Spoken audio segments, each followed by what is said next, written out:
आज मैं आपके साथ शेयर कर रही हूँ बहुत ही मज़ेदार, बहुत ही लाजवाब, एकदम सॉफ्ट दाल बाटी की रेसिपी, जिसे मैंने बिल्कुल अलग तरीके से बनाया है। यानी बिना अवन, बिना तंदूर, बिना कढ़ाई, बिना अप्पम पैन के इन बाटियों को हम घर पर बनाकर तैयार कर सकते हैं।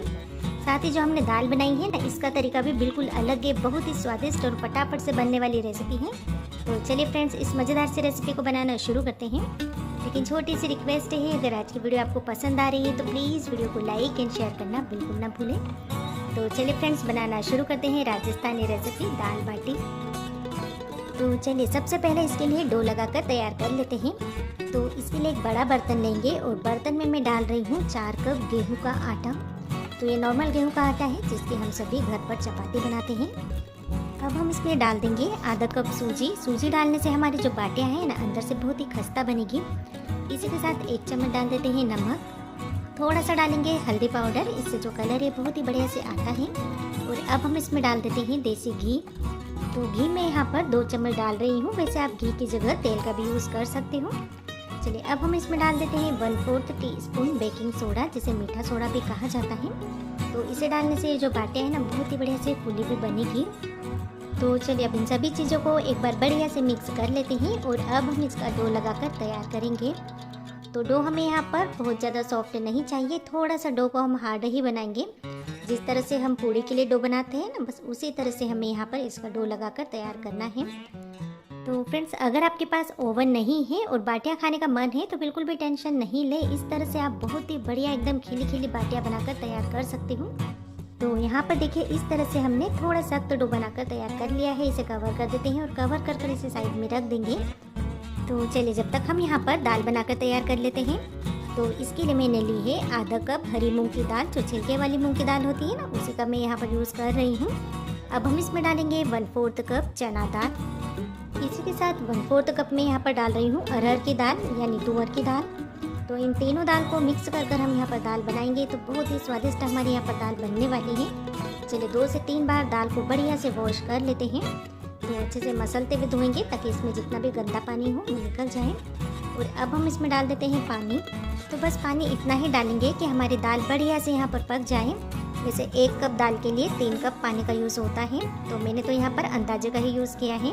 अब मैं यहाँ पर डाल रही हूँ 1 टुकड़ा दालचीनी का। इसी के साथ डाल देते हैं 1 तेज पत्ता, 1 चम्मच डाल देते हैं नमक और 1 चम्मच में यहाँ पर डाल रही हूँ लाल मिर्च पाउडर। इसी के साथ आधी चम्मच डाल देते हैं हल्दी पाउडर और 1 चम्मच हम डाल देते हैं धनिया पाउडर। इसी के साथ मैंने यहाँ पर 1 प्याज लिया है, तो प्याज को मैंने पतला और लंबाई में काट लिया है। अगर आप प्याज खाते हैं तो डालें, नहीं तो स्किप भी कर सकते हो। तो अब हम इसमें डाल देते हैं टमाटर। तो मेरे पास ये 2 टमाटर बचे हैं, तो मैं दोनों नहीं डालूंगी, केवल मैं यहाँ पर 1 ही टमाटर डालूंगी, क्योंकि टमाटर काफ़ी महंगा है। तो 1 टमाटर का यूज़ हम सैलेड बनाने में कर लेंगे। प्रेशर कुकर का ढक्कन बंद करेंगे और हाई फ्लेम पे हम यहाँ पर 1 विसल लगा लेंगे और लो फ्लेम पे हम इसकी 3 विसल लगाएंगे। चलिए इसे गैस पे रख देते हैं। तो यहाँ पर देखिए, कुकर हमारा बढ़िया से ठंडा हो चुका है, इसका प्रेशर भी रिलीज़ हो चुका है। कुकर का ढक्कन खोल लेते हैं। तो ये देखिए, सभी चीज़ें यहाँ पर बढ़िया से पक चुकी हैं। तो अब जो टमाटर के ऊपर छिलका दिख रहा है, इसे निकाल देते हैं। और इसी के साथ जो हमने खड़े मसाले डाले थे ना, जैसे तेज पत्ता और दालचीनी का टुकड़ा, इसे भी साइड में कर देंगे। तो जब इस तरह से हम दाल बनाते हैं, तो दाल बनाने में बहुत ज़्यादा समय भी नहीं लगता है, साथ ही दाल बहुत ही ज़्यादा स्वादिष्ट बनती है। तो यहाँ पर देखिए, सभी दाल बढ़िया से पक चुकी है। जो चना दाल डाली थी ना, वो साबुत भी है और हाथों से जब इस तरह से मैश कर रहे हैं तो बढ़िया से मैश भी हो रही है। चलिए अब हम इसमें डाल देते हैं गर्म पानी। पानी हमें गर्म ही यूज़ करना है, ठंडा पानी नहीं डालें। तो गर्म पानी डाल के इसे बढ़िया से एक बार मिक्स कर लेते हैं। तो पानी बिल्कुल आपके ऊपर है कि आप इसे कितना पतला या गाढ़ा रखना चाहते हो, लेकिन बहुत ज़्यादा भी इसे पतला नहीं रखें। तो यहाँ पर देखिए, बिल्कुल परफेक्ट कंसिस्टेंसी है मेरे हिसाब से। तो चलिए अब इसमें लगा देते हैं बढ़िया से तड़का।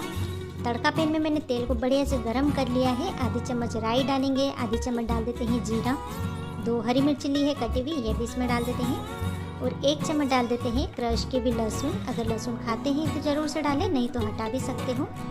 इसी के साथ 1/4 टीस्पून हम डाल देते हैं हींग। हींग से भी बहुत ही बढ़िया सा टेस्ट आता है दाल में, आप ज़रूर से डालिए। अब इन सभी चीज़ों को एक बार चला लेते हैं। आप देखेंगे सभी चीज़ें यहाँ पर बढ़िया से फ्राई होने लगी हैं। जब सभी चीज़ें फ्राई होने लगे और तेल हल्का सा ठंडा हो जाए, इसके बाद हम यहाँ पर डालेंगे आधी चम्मच काश्मीरी लाल मिर्च पाउडर। तो लाल मिर्च को तड़के में सबसे बाद में डालेंगे। अगर आप पहले डाल देंगे तो लाल मिर्च पाउडर जल जाएगा और जो तड़के का कलर है एकदम से काला हो जाएगा।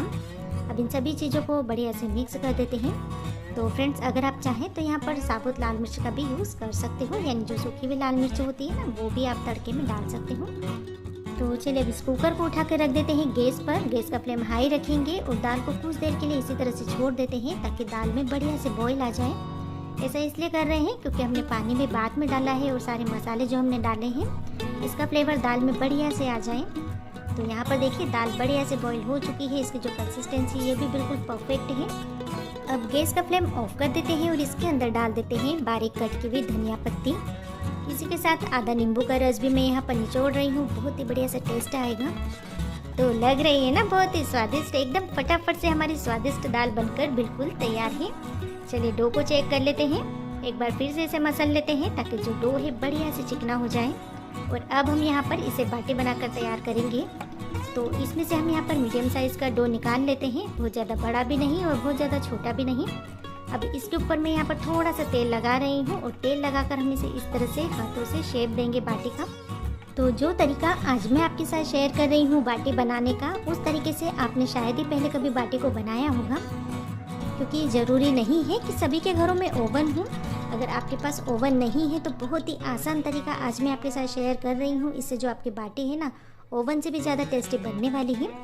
तो यहाँ पर देखिए बस इस तरह से हम बढ़िया सी गोल गोल बाटियाँ बनाकर तैयार कर लेंगे। तो ये लीजिए फ्रेंड्स, अभी मैंने यहाँ पर 6 से 7 बाटी बनाकर तैयार की है। तो चलिए अब बारी है इन बाटियों को सेकने की। तो इसे सेकने के लिए मैं यहाँ पर यूज़ कर रही हूँ तवा। तवा सभी के पास होता है, इससे बाटियाँ बनाना बहुत ही आसान है। तो तवे के ऊपर हम रख देते हैं इस तरह का जाली स्टैंड, जो सभी के घरों में होता है। अगर आपके पास ऐसा हो तो ऐसा भी ले सकते हो, लेकिन मेरे तवे के हिसाब से थोड़ा सा बड़ा पड़ रहा था। और ये जो मेरा जाली स्टैंड है बहुत ज़्यादा नीचा है, तो इस तरह से मैं पहले एक स्टैंड रख देती हूँ। इसके ऊपर मैं दूसरा स्टैंड रखूँगी, क्योंकि जो हमारी बाटियाँ हैं तवे से टच नहीं होना चाहिए, इसलिए मैंने यहाँ पर दूसरा स्टैंड रखा है। वैसे आप चाहें तो अगर कम बाटियाँ बना रहे हैं तो जो नीचे वाला छोटा स्टैंड है ना, इसके ऊपर भी आप बाटियाँ बना सकते हो, लेकिन उसमें केवल आपकी 3 से 4 बाटियाँ ही आएगी, इसलिए इसके ऊपर मैंने यहाँ पर बड़ा स्टैंड रखा है। तो चलिए अब इसे किसी बड़े बर्तन से कवर कर देते हैं। गैस का फ्लेम हाई रखेंगे और हाई फ्लेम पे 6 से 7 मिनट के लिए इसे इसी तरह से छोड़ देंगे। अब कुछ देर के बाद हम ये बड़ा बर्तन हटा देते हैं। आप देखेंगे बाटी की जो साइज़ है थोड़ी सी बड़ी हो चुकी है, यानी फूल चुकी है। और अब हम इनकी साइड चेंज कर देंगे। आप देख सकते हैं ना कितनी बढ़िया से सीखी है, ये कितना बढ़िया सा कलर आया है।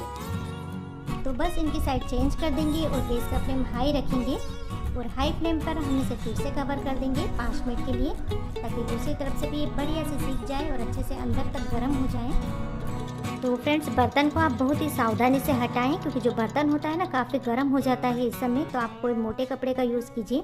तो यहाँ पर देखिए कवर हटाकर हम इसे फिर से साइड चेंज कर देते हैं और अब हम इसे फिर से कवर कर देंगे। और अब की बार गैस का फ्लेम हम लो टू मीडियम रखेंगे और 5 मिनट के लिए इसे इसी तरह से छोड़ देंगे, ताकि अंदर तक ये बढ़िया से पक जाए।